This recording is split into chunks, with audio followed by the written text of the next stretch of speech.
ব্যাপার কি মহারাজ, আজ যেন আপনাকে একটু বেশি চিন্তিত দেখাচ্ছে। বেশ কয়েকদিন ধরে ভাবছি এই রাজ্যপাট সামলে একটু তীর্থযাত্রা করতে যাব, কিন্তু ওই যাবো করে আর যাওয়াই হয় না।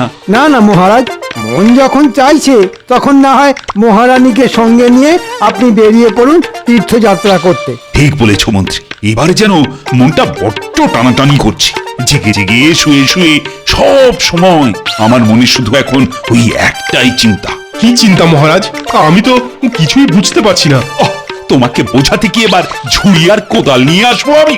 আরে বাবা, মহারাজের মনে এখন শুধু তীর্থযাত্রার চিন্তা। এ তো অতি উত্তম চিন্তা মহারাজ, আপনি তীর্থযাত্রার জন্য প্রস্তুত হন। যাবো তো বটে, কিন্তু এদিকে যে এই রাজ্যপাট। সবাই আসতে না আসতেই যে যাওয়ার গল্প শুনছি, তা কোথায় যাবেন মহারাজ? আমি জানি আমি এবার সব বুঝে গেছি। ইয়ে না মানে মহারাজ তীর্থযাত্রায় যাবেন। আমি ঠিক বলেছি তো মহারাজ? বলছো মানে বলে একেবারে রাজ্য জয় করে নিয়েছো? তবে আমি বলছিলাম কি, আর 7-5 না ভেবে আপনি বরং তীর্থযাত্রায় বেরিয়ে পড়ুন। তারপরেই চাষি গেল ঘর আর লাঙল তুলে ধর। তুমি আবার কি বিড়বিড় করছো গোপাল? তোমার আবার কি হলো? না মানে বলছিলাম যে কি আর হবে, মহারাজ না থাকলে রাজকার্য সব শিখেই উঠবে। সেসব নিয়ে তোমায় ভাবতে হবে না, তুমি নিজের চরকায় তেল দাও।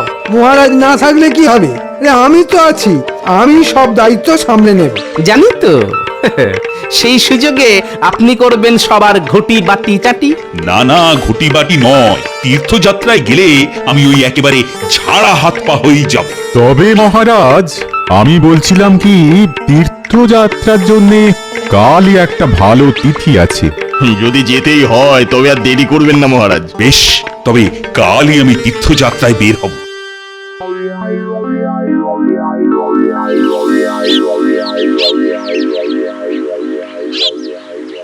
ও বাবা, সবাই যে দেখছি আমাকে বিদায় জানানোর জন্য একেবারে সাত সকালে এসেই জড়ো হয়েছো। আপনি তীর্থযাত্রা করে পুণ্য করবেন, আর আমরা আপনাকে বিদায় জানিয়ে সেই পুণ্যের কিছুটা কুড়িয়ে নেব। বাহ বাহ বাহ বাহ, এটা মন্দ নয়, মতলবটা বেশ ভালো। হ্যাঁ মহারাজ, কথাতেই তো আছে ঘ্রাণেনং অর্ধ ভোজনং। ভোজনই করো আর শয়নই করো, সামলাতে তো আমাকেই হবে। যে খায় ননি তাকে যোগায় চিন্তামণি। তাই আমাদের কথা অতটা না ভাবলেও হবে মন্ত্রী মশাই। মন্ত্রী দেখছি এখন থেকেই বেশ চাপ নিয়ে ফেলেছে। আমার ওপর দায়িত্ব দিয়ে আপনি নিশ্চিন্তে তীর্থযাত্রা করে আসুন মহারাজ, আমি এদিকে সব সামলে নেব। আর মন্ত্রী মশাইকে না হয় আমি সামলাবো। উনি যদি ডালে ডালে যান, আমি তাহলে পাতায় পাতায় যাব। হ্যাঁ, সেই বরং ভালো। তোমরা যে যেদিকে পারো যাও, একদিন তোমাদের কাউকে আর কোনো দায়িত্ব কাঁধে তুলে নিতে হবে না। সে আবার কি মহারাজ? আমাদের কি কাজকর্ম নেই? ভেবেও দেখলাম তোমাদেরও না মাঝে মাঝে ছুটি দেওয়া দরকার। এটা আপনি একেবারে আমার মনের কথা বলেছেন মহারাজ। জানি তো, আর তাই আমি যখন তীর্থযাত্রায় থাকবো তখন রাজসভাতে সবার বেশ অনেক দিন ছুটি থাকবে। সে আবার কি, ভাবলাম কয়েকদিন দিব্যি রাজ্য শাসন করব, তা নয় একেবারে ছুটি। ছুটি ছুটি ছুটি, খাবো গরম গরম রুটি, গরমকালে পটল ঝিঙে, শীতের মটর শুটি। হ্যাঁ হ্যাঁ, এই কদিন তোমাদের সবার কাজের ছুটি। যে যার মতো খাও দাও, আমোদ প্রমোদ করো। আরে এ তো মেঘ না চাইতেই জল মহারাজ। অসময় এমন ছুটি দিয়ে আপনি তো একবারে চমকে দিয়েছেন।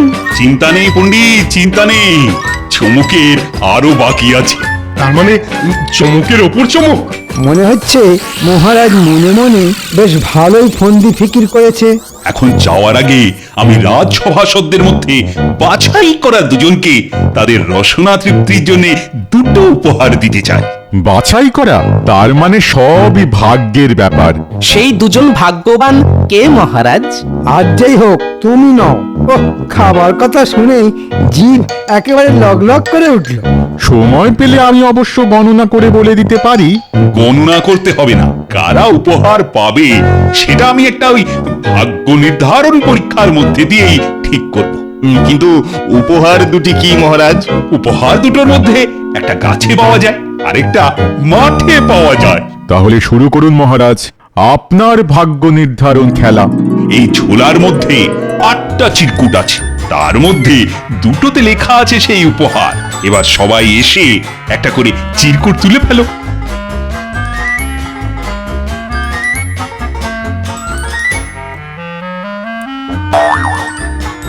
আমারটাতে তো ফক্কা লেখা। দূর দূর দূর, আমার কপালটাই মন্দ। আমারটা তো তাই, দুধ চাই। দেখি আমারটাই কি পড়েছে। ও বাবা, এটাও তো ফক্কা। না না, আমারটাই যেন অন্য কি লেখা আছে। ওরে বাবা, এ আবার কি? গাছ পাঁঠা। এবার আমার পালা। দেখি আরে সাবাস, আর আমার ভাগ্যে পড়েছে শুধু পাঁঠা। এবার বুঝলে তো, একটা হলো পাঁঠা ছাগল যেটা মাঠে পাওয়া যায়, আরেকটা হলো গাছ পাঁঠা মানে এঁচোড় যেটা গাছে পাওয়া যায়। দূর দূর, আমার কপালটাই দেখছি খারাপ। যা লাভ হবার সে তো গোপালেরই হলো। এখন যাও, উপহার যথা সময়ে তোমাদের বাড়িতে পৌঁছে যাবে। তাহলে আমি চললাম তীর্থযাত্রা করতে।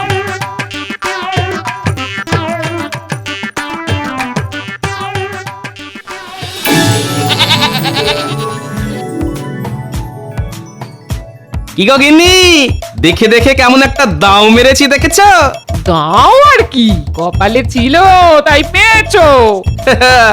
সেই জন্যই তো বলে কপালের নাম গোপাল। তবে যাই বলো আর তাই বলো, পাঁঠাটা কিন্তু খুব নাদুস নুদুস হয়েছে, হ্যাঁ? আর স্বাস্থ্যবানও বটে। খাবো কি, দেখেই পেট ভরে যাবে।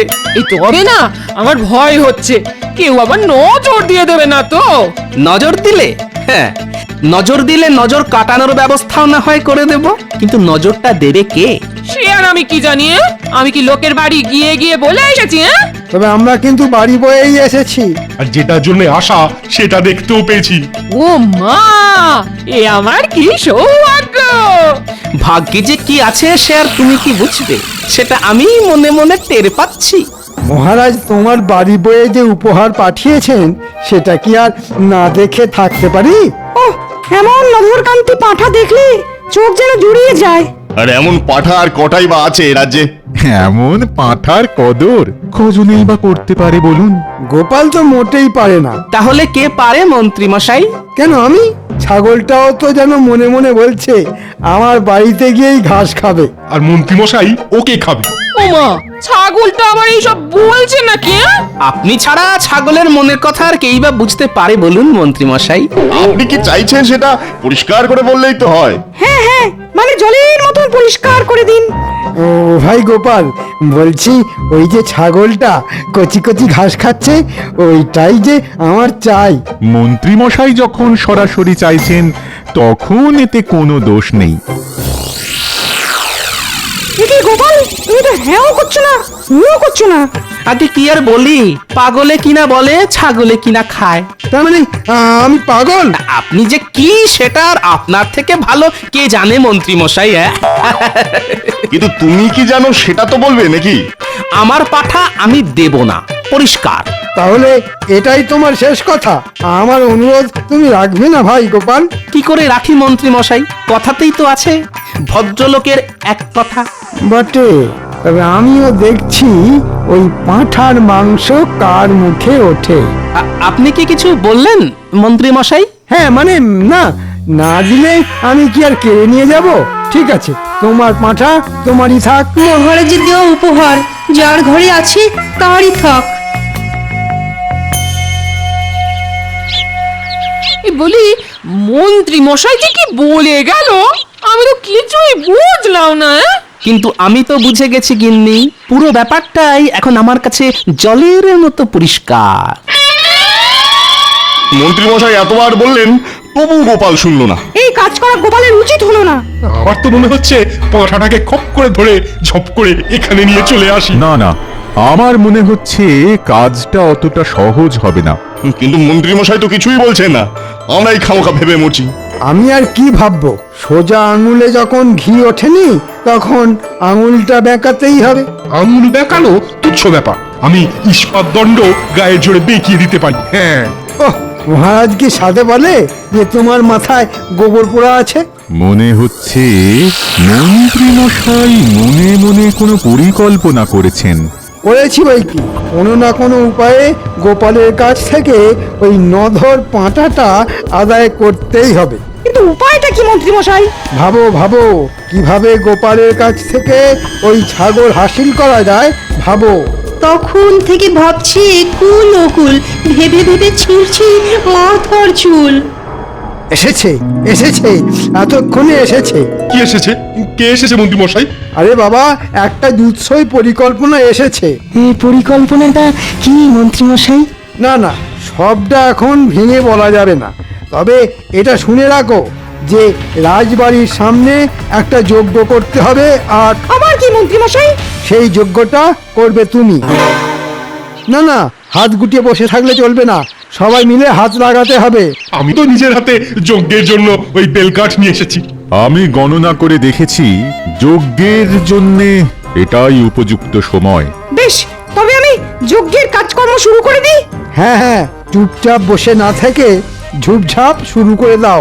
আর জ্যোতিষী, তোমাকে যেমনটা বলেছি তেমনটাই করবে। সে আর বলতে। হ্যাঁ হ্যাঁ, যেন ইশারাতেই কাজ হয়, মুখে কিছু বলতে না হয়।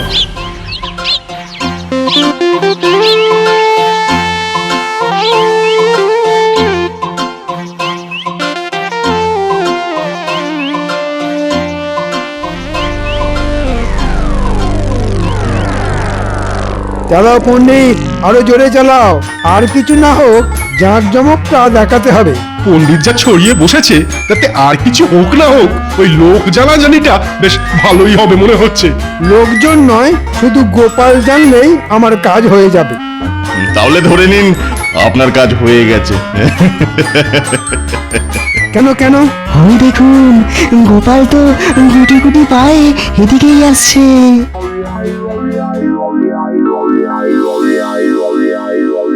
ওরে বাবা, এ আবার কি কারসাজি? রাজা নেই, তবু রাজার রাজসূয় যজ্ঞ হচ্ছে। রাজ্যের কল্যাণের জন্য, প্রজাদের কল্যাণের জন্য এটা তো করতেই হবে। তা বেশ, তা বেশ, কিন্তু এদিকে যে দেখছি ঘি তেল মানে জ্বালানি ছাড়াই যজ্ঞ হচ্ছে। আর উপায় কি?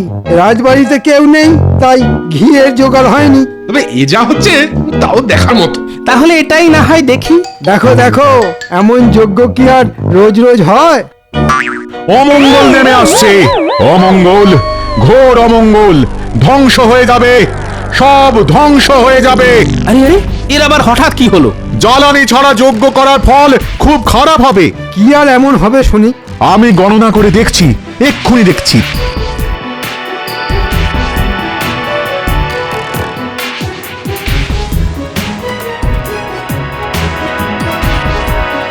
সর্বনাশ, সর্বনাশ, চরম সর্বনাশ।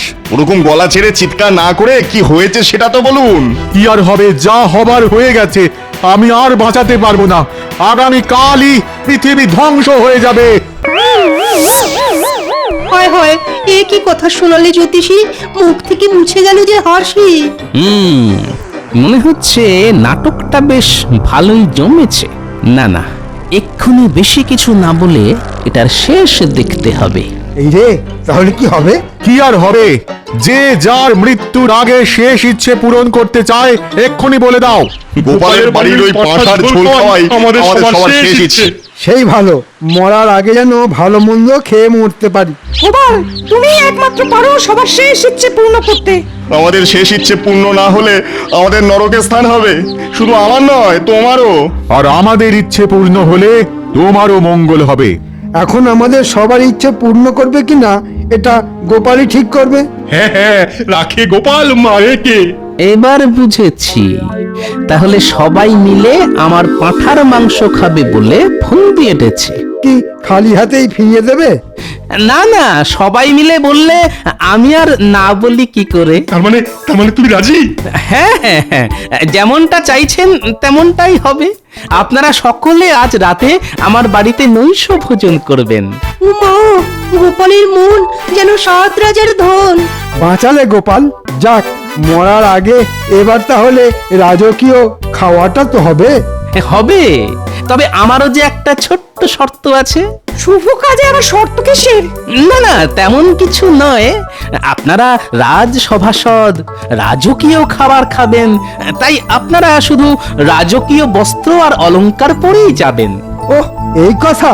কি আর এমন কি, আমরা সবাই রাজি। জয় গোপালের জয়। জয় গোপালের জয়। এবার বুঝবে গোপাল কার পাঁঠা আর কে কে খায়। আমিও দেখছি আমার পাঁঠা খেয়ে কার হজম হয়। ওই গো গিন্নি, গেলে কোথায়? আরে ডেকে ডেকে যে তোমার সাড়াই পাওয়া যায় না গো। এই বলি হলোটা কি? আজ তোমাকে তোমার হাতের জাদু দেখাতে হবে। উমা, সে আবার কি কথা? না না না না, ওই সব জাদুটা গো আমার দ্বারা হবে না। হওয়াতে যে তোমাকে হবেই গিন্নি। আর না হলে কি হবে শুনি? না হলে আর কি, 5 জনের সামনে আমার মাথা কাটা যাবে। এই দেখো, ওরকম ঘুরিয়ে ফিরিয়ে না বলে কাজের কথাটা স্পষ্ট করে বলো দেখি। আরে সেটাই তো বলছি, আজ রাজসভাসদেরা আমাদের বাড়িতে নৈশ ভোজন করবেন। নৈশভোজ? এই মানে রাতের খাবার? তা কি আনন্দে খাবে শুনি? আনন্দে নয় গিন্নি, বরং বলো দুঃখে। এই মরেছে, দুঃখ আবার কিসের? দূর দূর দূর, আমার আবার সব কেমন গুলিয়ে গেল। হ্যাঁ, আগামীকাল নাকি পৃথিবী ধ্বংস হবে, আর আজকে তাই আমাকে সবার শেষ ইচ্ছে পূর্ণ করতে হবে। এবার বুঝলে গিন্নি? ও সবার শেষ ইচ্ছে বুঝি তোমার এই পাঁঠার মাংস খাওয়া? আহ, এই না হলে তুমি আমার গিন্নি? একেবারে ঠিক ধরেছো। সবাই যখন খেতে চাইছে তখন আর মায়া বাড়িয়ে কি হবে? আমি না হয় ভালো করেই মাংস রেঁধে খাবো। হ্যাঁ হ্যাঁ, তুমি তোমার কাজ করবে, আর আমিও ঠিক সময়ে আমার কাজ করে ফেলবো। সে আবার কি কাজ গো? সেটা যথাসময়েই দেখতে পাবে। এখন চটপট রান্না করে ফেলো, অতিথিরা এলো বললে।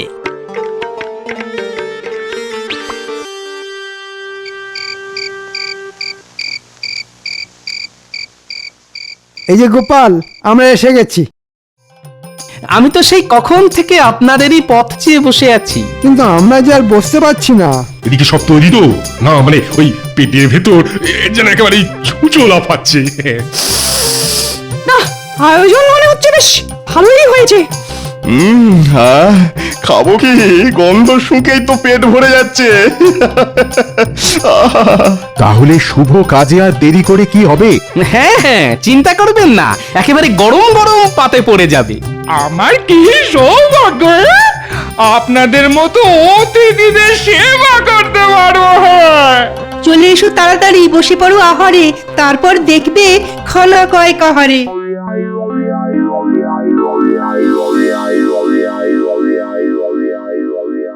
ওহ, পাঁঠার মাংসটা চমৎকার হয়েছে।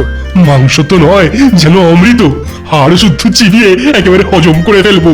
খান খান, পেট ভরে মন ভরে খান। উরি বাবা, এরপর আরো খেলে বেরিয়ে যাবে প্রাণ।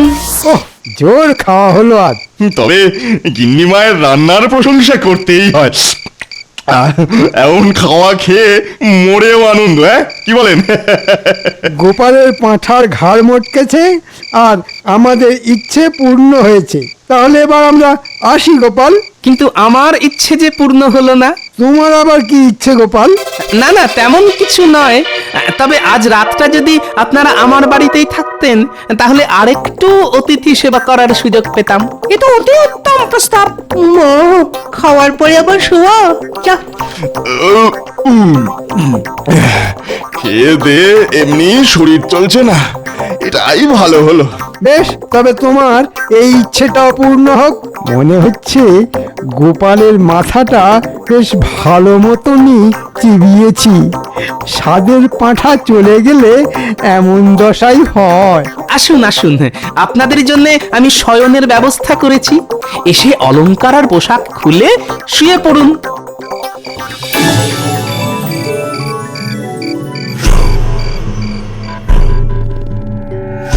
পাঁঠার মাংস দিয়ে ভুঁড়ি ভোজ সেরে সবাই বেশ জমিয়ে ঘুম দিচ্ছে। এটাই তো আমি চাইছিলাম।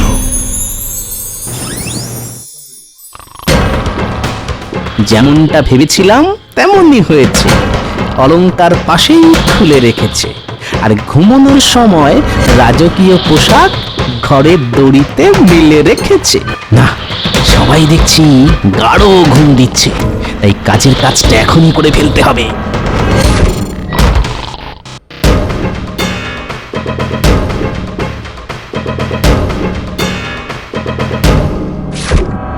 আমার আমার পাঁঠা পেটে পুড়েছ। এবার তার মূল্য যে তোমাদের চোকাতেই হবে।